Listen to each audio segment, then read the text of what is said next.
Hello दोस्तों, आज हम बात करेंगे एंटमैन 2 मूवी के बारे में। इस मूवी को 2018 में रिलीज किया गया था और मूवी का स्टार्ट होता है, हम देखते हैं स्कॉट को। स्कॉट अपनी बेटी के साथ खेलता रहता है और खेलने के दौरान इसका एक पाँव घर से बाहर चला जाता है, जिससे एक अलार्म बजता है और FBI टीम उसके घर पर आ जाती है और हमें यहाँ पर पता चलता है कि स्कॉट को 2 साल के लिए हाउस अरेस्ट किया गया है और स्कॉट की आने वाले 3 दिनों में सजा खत्म होने वाली है। अगले सीन में हम देखते हैं डॉक्टर हैंक होप को एक मशीन का नक्शा दिखाते हैं और कहते हैं कि तुम्हारी मॉम और मैं शील्ड के लिए काम करते थे और एक मिशन के दौरान हमें एक मिसाइल को डिफ्यूज करना था और मैं उसके अंदर जाने वाला था, पर इतने में मेरा रेगुलेटर खराब हो गया, जिसकी वजह से तुम्हारी मॉम उसके अंदर चली गई। मिसाइल को तो डिफ्यूज कर दिया, पर काफी छोटा होने की वजह से तुम्हारी मॉम क्वांटम टाइम में फंस गई और कहते हैं कि वो कहीं ना कहीं जिंदा है। वहाँ पर उन्हें 30 साल हो गए और मैं उन्हें बचाना चाहता हूँ। दूसरी तरफ हम देते हैं स्कॉट को, जो बार टब में बैठकर शावर लेते रहता है और इसे यहाँ पर एक ड्रीम दिखता है, जिसे देखकर ये डर जाता है और अपना सीक्रेट फोन निकालकर डॉक्टर हैंक को वॉइस मैसेज भेजता है। अगली सुबह स्कॉट ब्रेकफास्ट करता रहता है और एकदम से बेहोश हो जाता है और इसकी आँख खुलती है तो ये देखता है कार में होप होती है। होप इसे लैब में ले जाती है और डॉक्टर हैंक इससे नाराज होते हैं और कुछ देर बाद इसे बताते हैं कि कल शाम हमने इस मशीन को स्टार्ट किया था, 15 सेकंड के लिए स्टार्ट हुई थी और ज्यादा लोड होने की वजह से ये बंद हो गई। इस मशीन को ठीक से चलाने के लिए हमें एक डिवाइस की जरूरत है और कहते हैं कि तुम्हारे थ्रू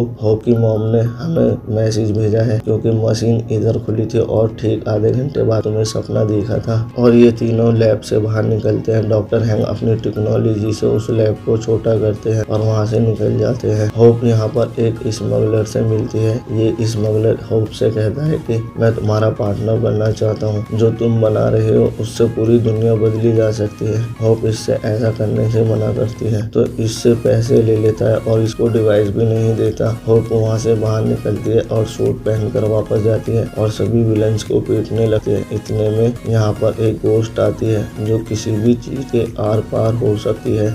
स्कॉट ये देखकर इसकी हेल्प करने आने लगता है। डॉक्टर हैंक इसे रोकते हैं और एक सूंड देते हैं, कहते हैं इसमें अभी थोड़ा काम बाकी है। स्कॉट इसकी हेल्प के लिए आता है और यहाँ पर ये देखते हैं कि गोस्ट यहाँ से इन्हें दोनों को चकमा देकर चली गई है। वो गोस्ट डॉक्टर हैंक के पास आती है और उस लैब को उड़ा कर ले जाती है। डॉक्टर हैंक कहते हैं उस लैब को अब ट्रैक नहीं किया जा सकता, क्योंकि ट्रैकिंग डिवाइस उसने पूरी तरीके से ऑफ कर दी है और उस लैब को ढूंढने के लिए इन्हें एक आदमी की हेल्प चाहिए। इसका नाम बिल फॉस्टर होता है। बिल फॉस्टर डॉक्टर हैंक का असिस्टेंट होता है। डॉक्टर हैंक इसे अपने काम से निकाल देते हैं, जिसकी वजह से इन दोनों के बीच में नहीं बनती है। बिल फॉस्टर बताता है कि अगर तुम्हारे किसी सूट में डिस्ट्रैक्टर है तो तुम उसे लोकेशन का पता लगा सकते हो।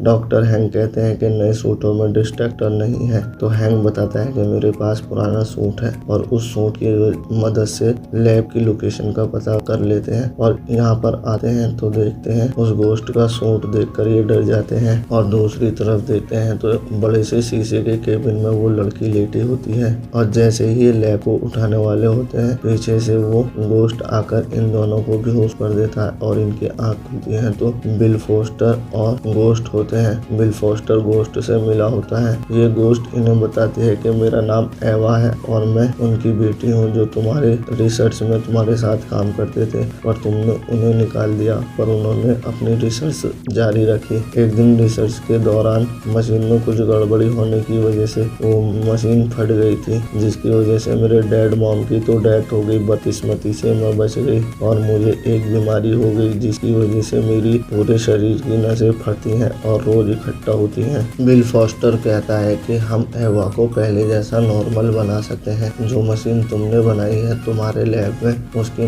मदद से क्वांटम टाइम से रेडिएशन खींच के इसके शरीर में करके हम इसे पहले जैसा नॉर्मल कर सकते हैं। डॉक्टर हैंक कहते हैं कि इसकी वजह से मेरी वाइफ की जान जा सके और ऐसा करने से मना करते हैं। बिल फॉस्टर नहीं मानता तो डॉक्टर हैंक यहाँ पर ड्रामा करने लगते हैं और इनसे डिब्बी में से गोली मांगते हैं, जिसकी वजह से वो डिब्बी खोलता है तो यहाँ पर बड़ी बड़ी चींटियां आ जाती हैं और ये चींटियां इन तीनों का हाथ खोल देती हैं और ये यहाँ से लैब को ले जाते हैं और लैब को स्टार्ट करते हैं। उस लैब में उस डिवाइस को लगाते हैं जिससे कि वो मशीन स्टार्ट हो जाती है। स्कॉट की बॉडी में एकदम एकदम से चेंज आ जाते हैं और वो कंप्यूटर को कंट्रोल करने लगता है। और हमें यहाँ पर पता चलता है कि डॉक्टर हैंक की वाइफ इसकी बॉडी में आ जाती है। डॉक्टर हैंक से कहते हैं कि तुम्हें मेरी वॉइस मैसेज का पीछा करना होगा और यहाँ पर इन्हें उनकी लोकेशन का एग्जैक्ट पता चल जाता है। दूसरी तरफ हम देखते हैं स्कॉट के दोस्त के पास वो स्मगलर आता है और इसे एक सुई लगाता है जिससे कि लोग सच बोलते हैं और ये स्कॉट की लोकेशन बता देता है। इतने में एवा भी यहाँ पर आ जाती है। एवा को भी उस लोकेशन का पता चल जाता है।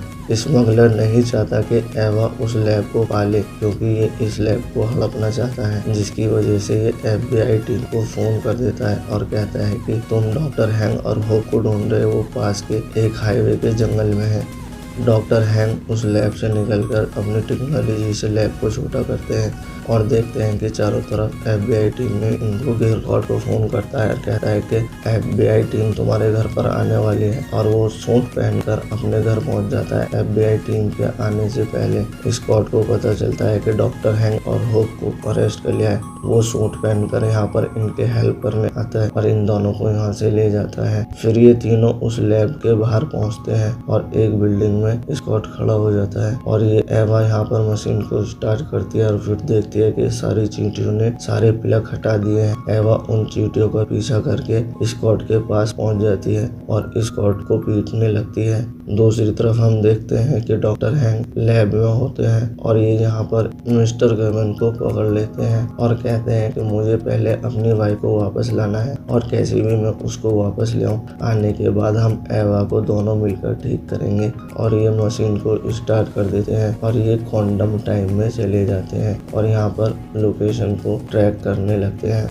इतने में स्कॉट का दोस्त आकर उस लैब को ले जाने लगता है और एवा इसका पीछा करने लगती है और एवा इनसे उस लैब को छीन लेती है। इतने में वो स्मगलर भी यहाँ पर आ जाता है क्योंकि ये स्मगलर इससे ये छीन लेता है और वो स्मगलर इस लैब को लेकर एक शिप में जाने लगता है। स्कॉट अपना साइज काफी बड़ा कर लेता है और उस लैब को इससे छीन लेता है और काफी साइज बड़ा होने की वजह से स्कॉट बेहोश हो जाता है। होप इसकी मदद करने के लिए आती है और एवा इसके दोस्त से रिमोट छीन लेते हैं जिसकी वजह से उस लैब का साइज बहुत बड़ा कर देती है और उस लैब में जाकर दोबारा से उस मशीन को स्टार्ट करने लगती है और प्रोफेसर इसको रोकते हैं, ऐसा करने से मना करते हैं, पर एवा कुछ भी करके ठीक होना चाहती है और इतने में डॉक्टर हैंक और उनकी वाइफ वापस आ जाते हैं। डॉक्टर हैंक की वाइफ क्वांटम टाइम से वापस आती है जिसकी वजह से लगती है और एवा को ठीक कर देती है और ये सीन शिफ्ट होता है। हम देखते हैं डॉक्टर हैंक और होप और स्कॉट एक रिसर्च करते रहते हैं और स्कॉट को दोबारा से क्वांटम दायरे में भेजते हैं और वह यहाँ पर ये मूवी खत्म हो जाती है।